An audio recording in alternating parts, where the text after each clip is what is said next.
Bincang relasi rencana keluarga asik hadir kembali untuk Anda. Halo keluarga kalian dimanapun Anda berada, berjumpa kembali dengan saya Mita Tistia, tentunya si penyuluh keren.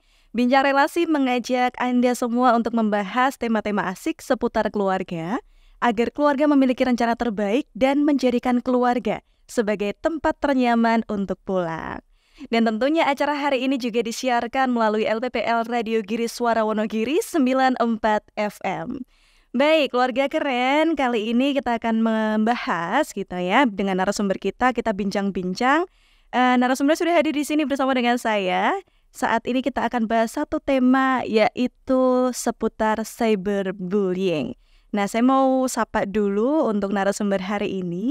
Ada ibu-ibu yang cantik ya, tapi kayaknya lebih cocok kalau dipanggil kakak atau mbak aja nih. Yang pertama dari psikolog RSUD Sudiran Mangunsumarso, Mbak Francisca Anindya Mariesta Prabawati, panjang ya Pak ya. Betul sekali. Ini akrab disapa apa nih Mbak? Mbak Anindya. Mbak Nindya. Oke, Mbak Nindya. Gimana kabarnya Mbak Nindya? Baik. Baik ya. Bagaimana kondisi hatinya Mbak? Luar biasa baik.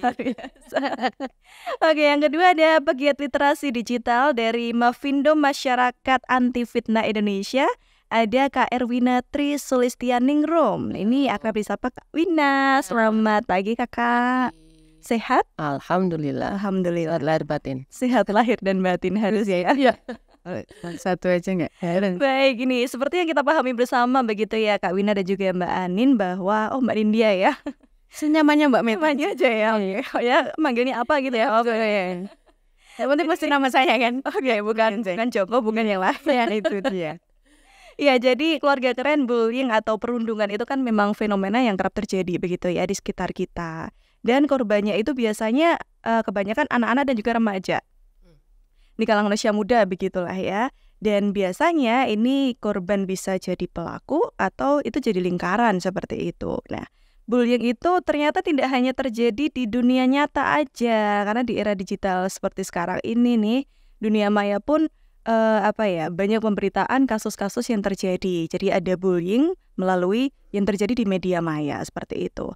Nah, gimana sih sebenarnya fenomena bullying di media sosial begitu? Kita langsung aja akan bahas. Apa itu sebenarnya cyberbullying nih? Mungkin Kak Wina dulu kali ya menjelaskan contohnya apa sih, kenapa kok di zaman sekarang sering banget terjadi cyberbullying? Ya. Jadi sama tadi sudah disinggung ya. Kehidupan di dunia maya itu sebenarnya juga hampir sama ya dengan dunia nyata gitu. Ketika di sana ada interaksi antar pribadi, ada interaksi antar manusia, di situ ada kemungkinan terjadi. Nah, sementara kalau cyberbullying itu hanya berganti mediumnya ya.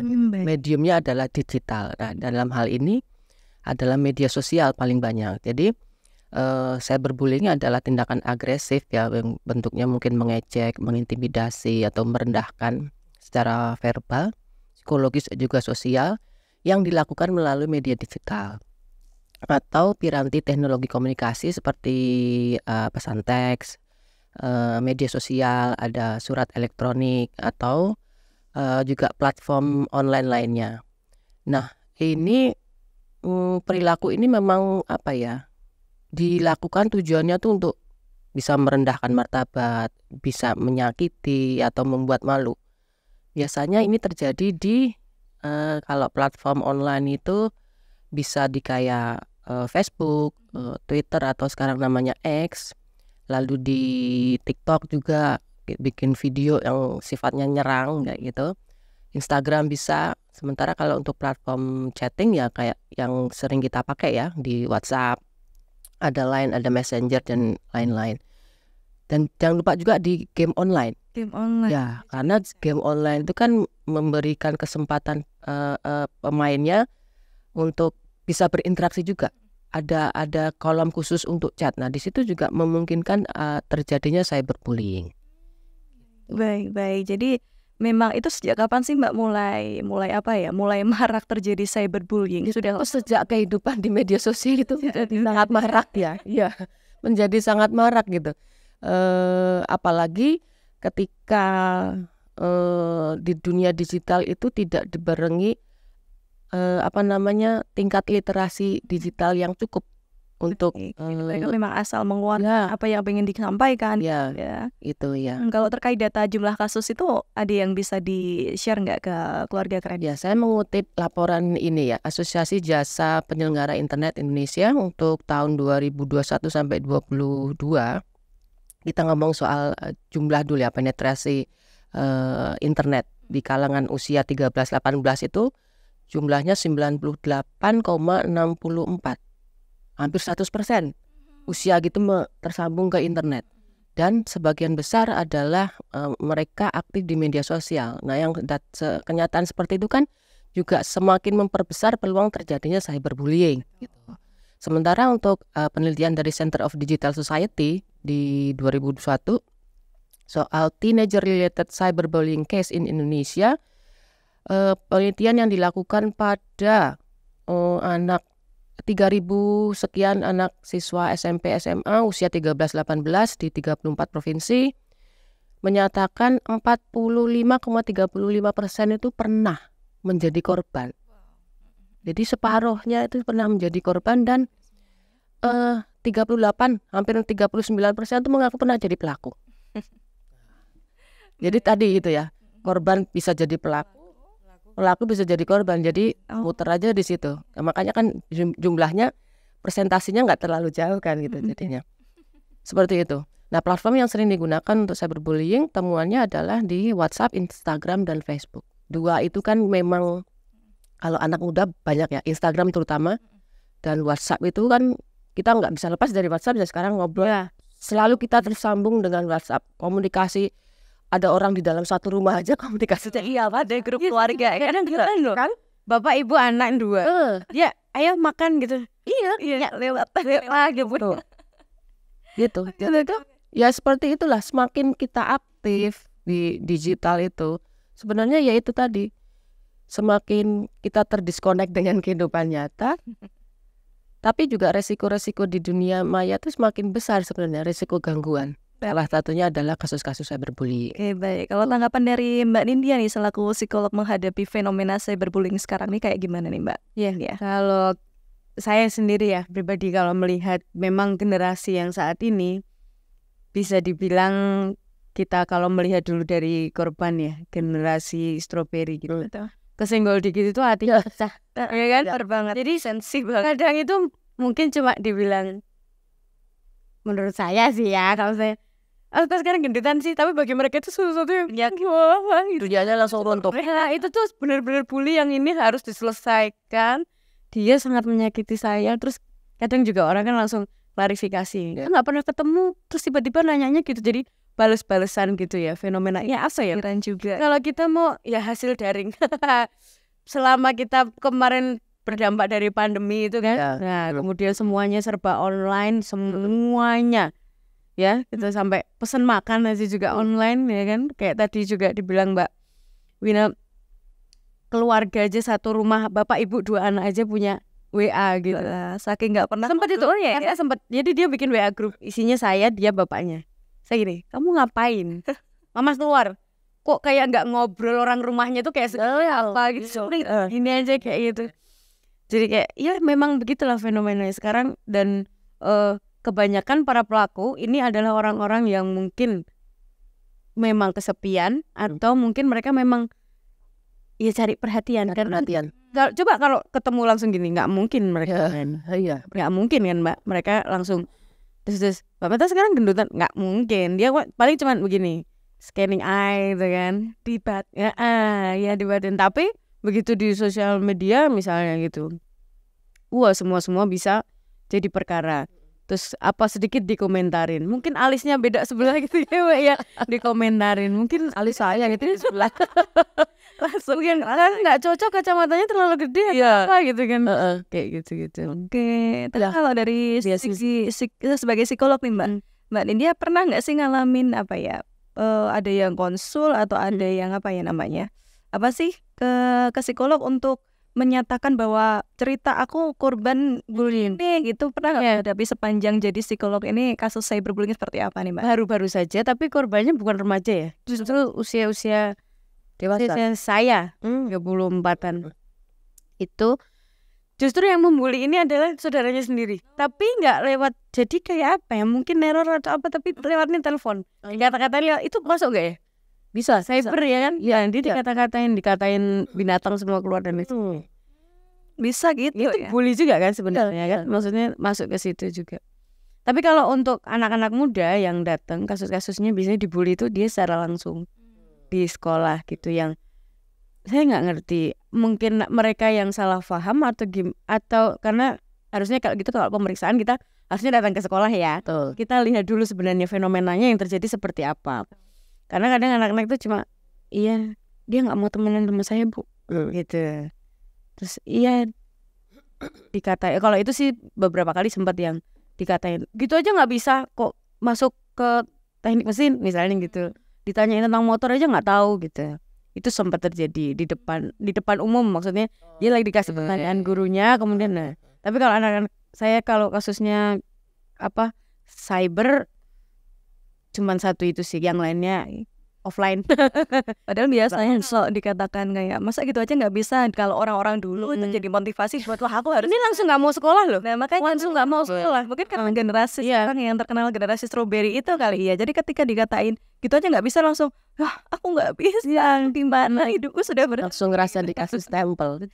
Oke. Kalau Kak Wina yang menghadapi apa ya, benar-benar apa ya, di internet, di aktivitas media sosial tuh kasus-kasus seperti apa sih Mbak yang terjadi di cyberbullying ini? Kalau cyberbullying itu kenapa terjadi? Itu lebih pada apa ya? Karena bisa anonim. Oh iya betul ya. Nah, anonimitas itu yang bikin ini. Betul. Ya kan? Bisa dia dengan nggak harus pakai akun saya gitu. Atau saya minjem akunnya orang, mau ngata-ngatain, itu bisa. Karena kan jenis-jenis cyberbullying banyak ya. Salah satu misalnya kayak impersonate atau meniru. Nah di situ kan misalnya nih, saya pengen, saya dendam nih sama Mbak Nindya, tapi pengen ngata-ngatain kalau gak mungkin saya pakai akun saya beneran kan ya, saya pura-pura jadi siapa gitu. Ya pakai identitas siapa, atau bahkan kalau niat bener pakai fotonya siapa. Udah dari situ. Itu bentuknya bisa kayak gitu. Bener. Atau bisa juga dengan tadi flaming ya, kayak yang dikatakan tadi, nelpon dengan dikata-katain, itu tuh sebenarnya flaming ya, tuh dia berusaha bikin orang yang di sasaran itu emosi dengan hujatan apa segala macam kayak gitu, mengintimidasi dengan cara provokasi, kata-kata kasar kayak gitu ya. Atau ada juga yang model stalker, nguntit. Stalker, oke. Nguntit kan nggak selalu di dunia nyata, di dunia maya juga kayak gitu, segala aktivitasnya dikuntit. Bisa sedalam itu kayak beneran ya, segala story-nya dilihat, story-nya di WA dilihat, diinget-inget, nanti suatu waktu mungkin bisa dimanfaatkan untuk apa gitu. Bisa untuk bahan untuk memfitnah atau apa, untuk menjatuhkan, iya bisa kayak gitu. Ada juga yang trickery atau outing. Trickery itu contohnya gampangannya menjebak ya. Ini kasus mungkin biasanya pada orang yang punya hubungan relasi personal, kayak hubungan personal gitu. Misal lagi diajak video call, nanti direkam atau dirayu untuk ngirim foto yang tidak senonoh atau apa, nanti untuk kemudian dimanfaatkan ketika pas gitu ya, disimpan, atau nanti ketika ada masalah atau putus gitu, itu dipakai untuk memeras, mungkin untuk memfitnah, mungkin seperti itu. Contoh-contohnya. Kalau itu berarti saya pernah itu. Saya pernah banyak kasusnya data ya. Iya itu ancamannya ini nanti saya sebarin tuh. Nah, itu salah satu bentuk cyberbullying seperti itu.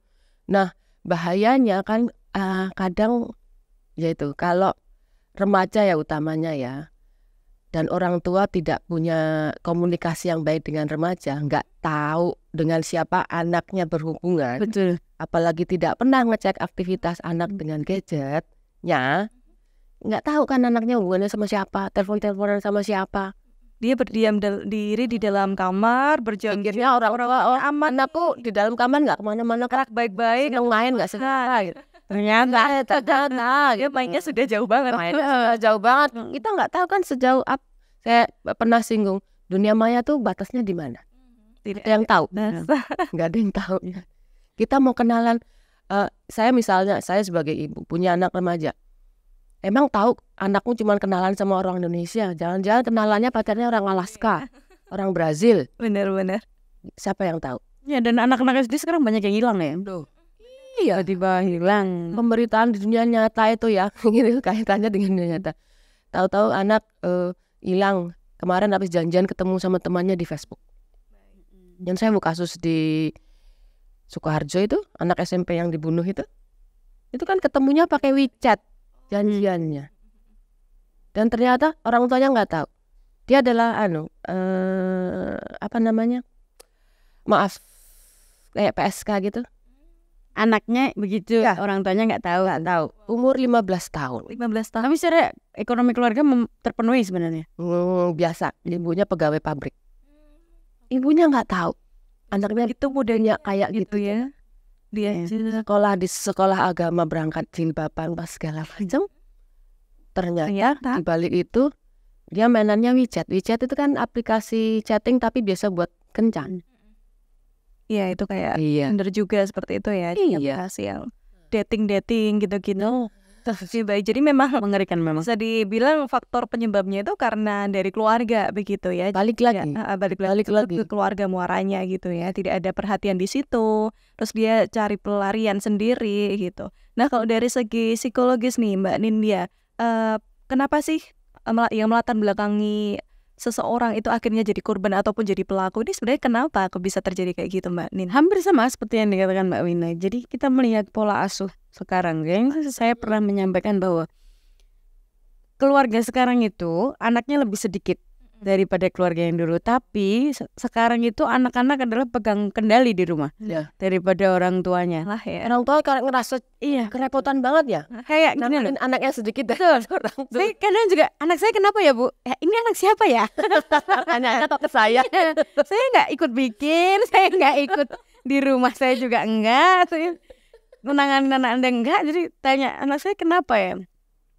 Jadi orang tua ini daripada anaknya rewel, jadi apa ya, orang tua ini seperti tidak bisa punya kendali bahwa anak saya ini boleh, ini tidak boleh.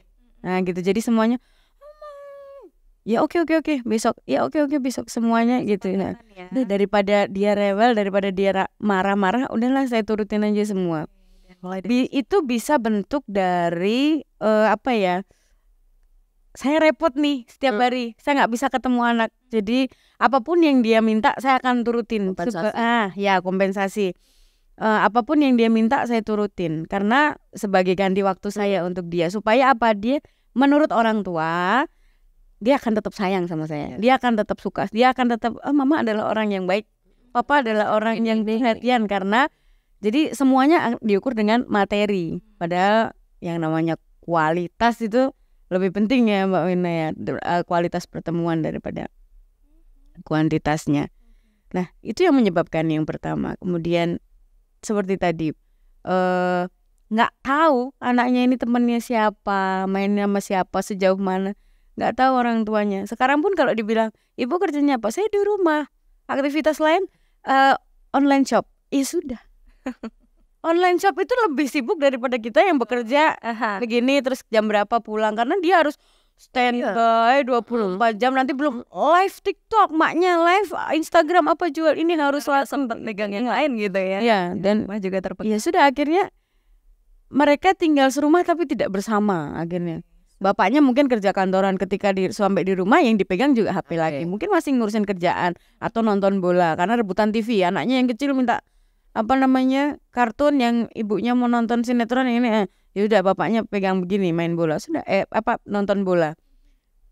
Sama aja gitu, mereka serumah tapi tidak bersama. Itulah pentingnya komunikasi ya Mbak. Jadi rumah bukan jadi tempat itu tadi ya, nyaman buat pulang, tapi ya, betul. Buat kayak kos-kosan, numpang tidur aja, numpang makan. Rumah jadi cuman kayak bangunan. Betul ya, benar. Dan selain itu, ketika memang dirasa enggak kok di rumah sudah perhatian sangat penuh gitu, anak-anak tuh baik di rumah. Mungkin juga ada anak yang tipenya gini, remaja-remaja yang tipenya nggak ada tantangan ya, nakalnya di luar, dia nggak tahu. Ketika dilaporin mungkin di sekolah anaknya begini, enggak, dia di rumah baik sama saya, nurut, makan mau, apa aja nggak pernah milih, disuruh apa oke, saya jalan sama keluarga oke, tapi di luar ternyata wah dia preman. Iya, dia ngapain aja oke juga gitu kan, dia mencari sesuatu yang menantang. Ya kayaknya nih ada, oh iya ya, terus ya lingkup tadi ya, apa namanya, peer group. Nah, peer groupnya juga membawa dia kemana. Jadi pentingnya menekankan bahwa ketika kamu memang seorang pribadi, bawalah mereka ke arah yang baik, jadilah magnet yang baik gitu ya Mbak Wina. Bukan akhirnya nanti terus kesana ngikut. Nah, kepribadian remaja saat ini banyak yang ngikut kesana. Jadi ya kalau di tengah keluarga pun juga nggak bisa cuma apa ya, kayak Mbak Nindya tadi bilang baik kok di rumah, manet. Dia apa-apa nggak pernah neko-neko tuh. Ternyata ada energi yang kosong, karena kan kalau remaja zaman sekarang itu energinya kuat banget gitu. Jadi kayak kalau cuma banyak kan gula Bang. Nah, ada DHA itu. Itu jadi itu pun kayak terlalu manut banget ya, salah kalau terlalu perhatian banget, nanti juga anaknya risih gitu kan. Tapi ada nggak sih Mbak kemungkinan kalau misalkan nih keluarganya itu dia tangki kasih sayangnya penuh nih, tapi ada nggak yang dari faktor luar dari itu, maksudnya tidak hanya dari keluarga, tapi sebenarnya karena dia mungkin kepancing tok, jadi ikut-ikut temannya itu juga bisa, maksudnya nggak melulu dari karena lukanya di keluarga gitu. Bisa. Jadi sedih kurang tantangan juga bisa ya, nggak mau dibilang cupu juga bisa ya Mbak Yuna. Iya, cupu banget gitu kan. Ada istilah di digital yang namanya FOMO kan, fear of missing out. Bisa jadi dia ikut-ikut temennya. Apalagi dikompori sama teman, kalau kamu nggak gitu berarti kamu nggak asik nih, nggak kekit. Nggak usah masuk geng kita, gitu kan. Nggak usah main sama kita gitu. Bahaya juga ya ketika ada satu geng yang mungkin membawa pengaruh negatif, padahal dia awalnya sebenarnya bibitnya udah bagus nih, tapi ketika dia pengen biar diterima satu kelompok, dia akhirnya melakukan apapun gitu ya di media sosial mungkin gitu. Ini ada juga nih menarik temuan penelitian soal cyberbullying, bahwa secara statistik ada beberapa alasan umum yang seseorang tuh bisa jadi korban. Satu tuh dari penampilan, apalagi sekarang ya. Anak remaja itu penampilan itu kayak paling penting ya, penting banget gitu ya, karena pengaruh itu tadi, ada influencer apa segala macam kan, setiap ada artikel baju baru harus yang pertama and match-nya harus. Nah, ketika penampilannya ngerasa aku keren nih, terus ngelihat yang lain biasa aja, itu bisa jadi alasan orang melakukan atau bahkan juga jadi korban. Ketika yang penampilannya biasa-biasa aja, dari desa mungkin beda ya sama anak kota gitu, kalau anak kuliahan itu bisa membuka peluang untuk terjadi bullying. Itu dari penampilan. Ini statistik yang ngomong ya, bukan saya ngutip aja. Terus faktor kedua adalah, tapi nyata kok itu memang apalagi sekarang bahwa appearance itu kayak yang utama gitu loh. Padahal dia nggak ada kata-kata apapun untuk memojokkan, tapi tapi korban gitu ya. Betul. Karena ngelihat tampilan fisik, langsung dia merasa aduh. Terus ada juga soal capaian akademik. Baik. Ya kan? Ya tadi kayak lu disuruh gitu aja nggak bisa misalnya gitu kan. Ini kan kayak tadi dengan akademik kan, gitu. Tapi kalau mungkin tadi diungkapkan oleh dosen atau guru misalnya, nah ini oleh peer group soalnya bisa itu membuka peluang pelaku maupun jadi korban. Kemudian ada lagi perbedaan ras, kemudian kondisi finansial, agama, dan semua itu yang utama adalah soal adanya relasi kuasa. Kalau soal agama, ras, biasanya yang mayoritas kan ngerasa lebih, nah, kan paling itu berpotensi untuk kemudian dia melakukan bullying, cyberbullying, yang lebih privilege kepada yang underprivileged. Ya, tadi kan sama, yang bajunya lebih bagus, punya potensi itu. Aku yang paling sultan nih. Tadi aku nongkrongnya saya jadi ingat langsung reel kapan itu ada anak-anak Jawa Tengah lah gitu, dia bikin video gitu, nih kayak kita nih nongkrongnya di kafe, nggak kayak kamu jajannya es teh plastikan, namanya gitu. Ada banget ya, ada. Nggak sadar loh sebenarnya itu udah bullying sebenarnya, walaupun tidak menyasar khusus pada saya misalnya atau siapa, tapi gaya-gaya seperti itu kan sebenarnya sudah merendahkan orang lain. Merendahkan, saya jajannya es teh plastikan di pinggir jalan. Ya saya nggak plastikan kok, saya pakai cup. Seperti jalan juga sih. kayak gitu. Agak naik dikit gitu. Jadi kadang cuma dengan lihat postingan kan kadang apa ya, zaman sekarang jadi generasi strawberry itu kan makin gampang kena itu ngelihat wah realistis kehidupannya dia keren semua. Iya. Gitu doang itu udah masuk ke cyberbullying ya, padahal sebenarnya Bisa memicu. Oke, bisa memicu karena itu tadi ngerasa perasaan lebih baik, lebih berpunya, lebih berprestasi. Pokoknya perasaan lebih itu bisa membuat seseorang merasa superior, lalu kemudian ya itu tadi muncul manifestnya bisa tidak menghargai orang lain, bahkan bisa menghina mereka mau tidak sengaja ya. Gitu ya. Baiklah. Oke. Nah, berikutnya kita akan akhiri dulu di part yang pertama ini. Nanti di part yang kedua kita akan bahas tentang gimana sih cara mencegah supaya aku tidak jadi korban atau aku pun tidak jadi pelaku gitu ya. Nah, tetap bersama kami di sini ya di Relasi Rencana Keluarga Asik. Kita akan bertemu kembali di part yang kedua. Dadah.